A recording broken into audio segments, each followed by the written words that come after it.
In this video, I will be debuting one of the other elements of the TailorMade Officials Basketball Officials Development Program. I will be going over the presentation breakdown. In the presentation breakdown, we're going to cover things like body posture, body language, other stuff that the game film doesn't pick up because it has the proper angle, but we're going to look at everything from mechanics, how you call your fouls, to how you run up and down the court. We want to see if you look like a high level official. So before I start the video, please be sure to like and subscribe to the channel and comment on the video. This will help our organization gain exposure and grow. The more we grow, the more exposure we get, the better we can help out our officials. So if you can please, you could donate to the PayPal, you could check out our social media, you could buy our gear from our stores. All the info is on the description. Just click on one of the links. With that said, let's begin. Again, we're back at the East Bay Rising All-Star game. So the game is about to start. So I'm gonna go ahead and start the video.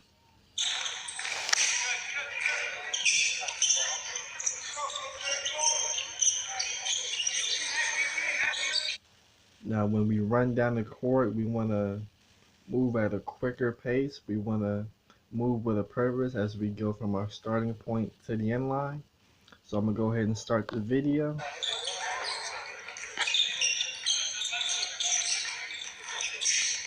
Now as this ball is kicked out wide, you can see our lead official turns her shoulders away to get the open view here, but remember, when you turn away, this area right here is also part of your primary, so you want to back pedal as opposed to turning your shoulders and having your head and eyes looking at basically the player with the ball, and you want to be able to see the whole play.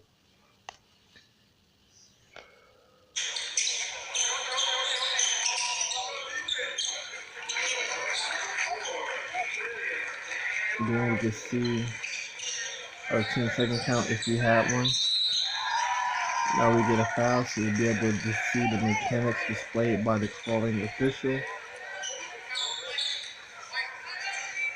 It's important that we use two hands to show our fouls, because now with the new rule changes or the new mechanics changes, you gotta use two hands when we report.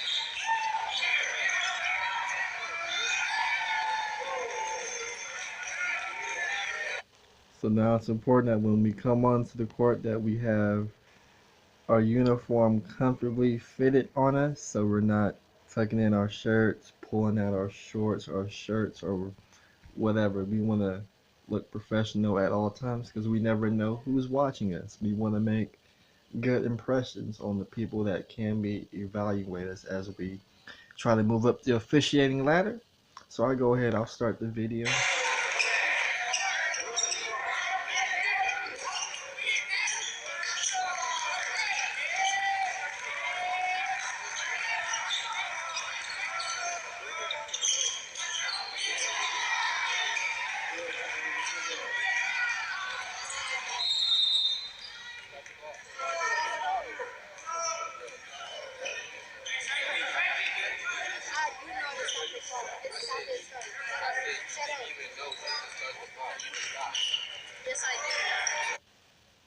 So whenever we have a ball come in from a dead ball to a live ball, it's important that whoever administering the throw in, once the ball is legally touched, they must physically turn their head and look at the clock.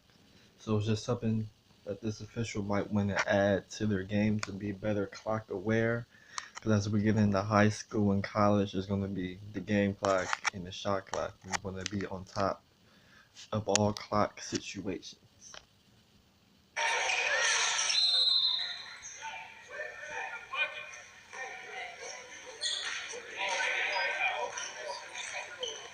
We're getting a good hustle to get down to the lead.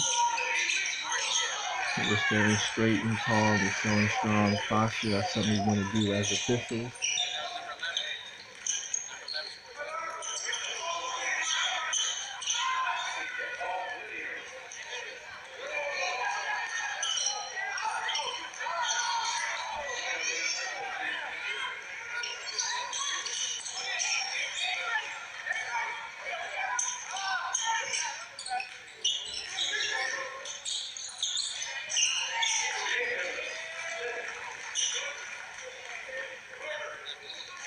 Now, when we do our counts, our 5 seconds to 10 seconds count, it's important that at some point we switch hands. So you might count away from the player or towards. Really depends on the level you are. I know for the high school level, when you do your 10-second count, they tell you to count with your hand closest towards the sideline. But for me, depending on the situation, if you use your right hand to start counting the 5 seconds, then once the ball's legally touched, you want to switch to your left so people can tell a difference between your counts.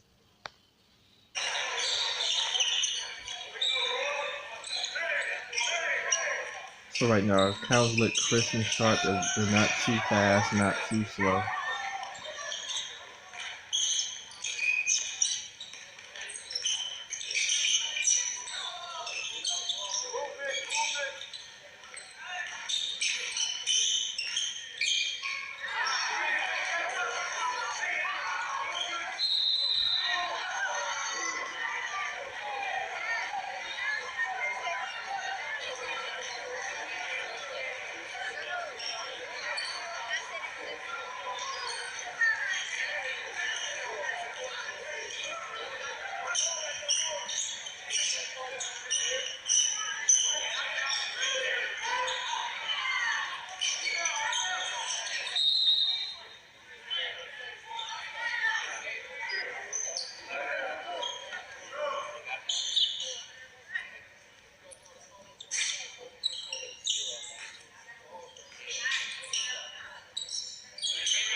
So we want to get to the lead position with a little bit more purpose, a little bit more urgency, so we can accept the play so that we're officiating on the move.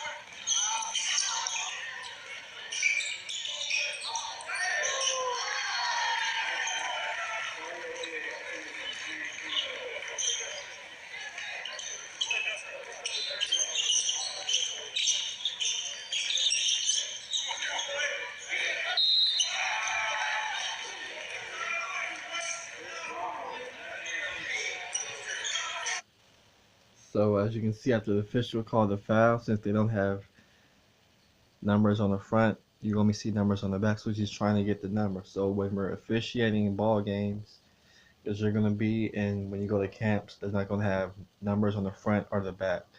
So it's going to be important that as the players start developing and finish, you'll be able to find the number in your head already. So when you do call a foul, you have the number. So you can say black 32, push 2 shots. So you don't have to do that awkward look back, get the number, then go to the table. Everything flows when you already know the information you have to report.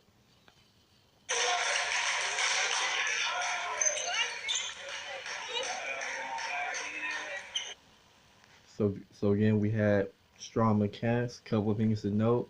Since we're doing high school, we want to come to a stop and then report. And then I want to run it back just a little bit more. Let's see.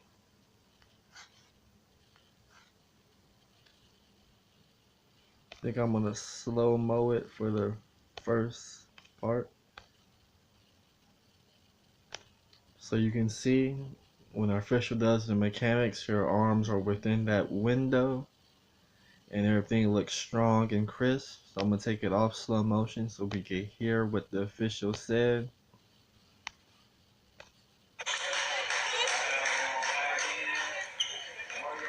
So you don't have to do the double push, this black number 10 push.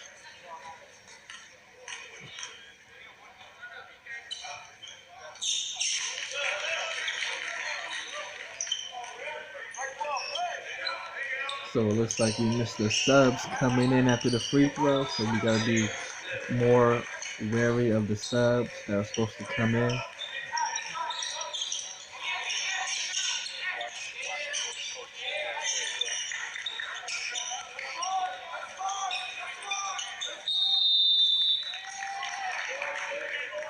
Then we had the violation in the 5 seconds. Now we gotta give the spot of where the throw-in should be at. I'm gonna run it back to see if we saw that or not.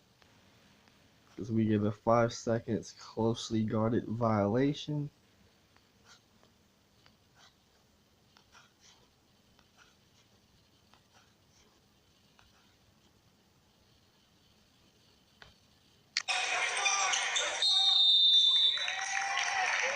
Yeah, so you want to point to where the throw-in should happen. I think that's the point right there, but you want to make it a bit more obvious, a bit more strength to it.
Then we got a strong count. We got a strong run up and down the court.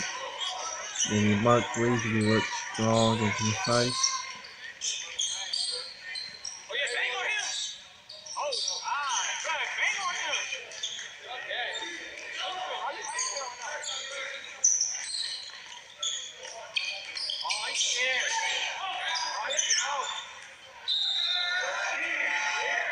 When we call our foul counts, we're strong. Now when we call our fouls, it's important that we call our fouls and then the subs come onto the floor. So we want to do everything in the correct order at all times.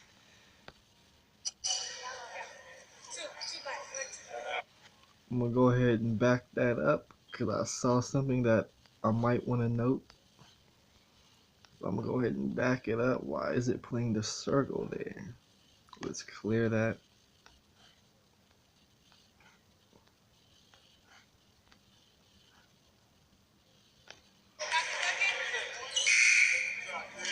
So she was about to give the number, and in her mind, she forgot the number. So again, you want to have that information before you leave to report. You want to know who the foul is on, so that way a coach, because you're going to be at the table, if you show weakness or indecisiveness, that will give a reason for a coach to jump on you about a call.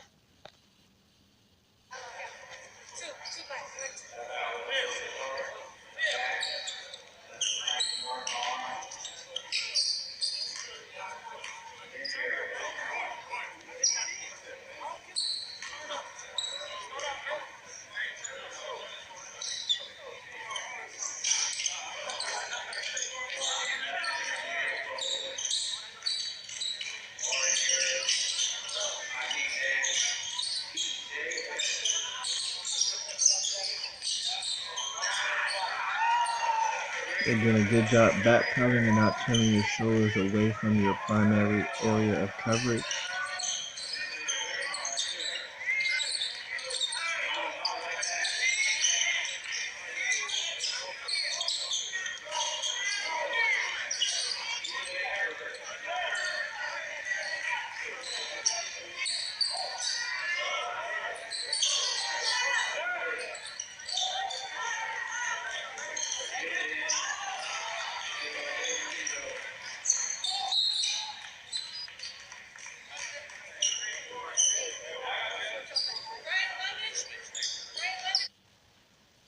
So I'm gonna go ahead, I'm gonna back that up because I saw something that I want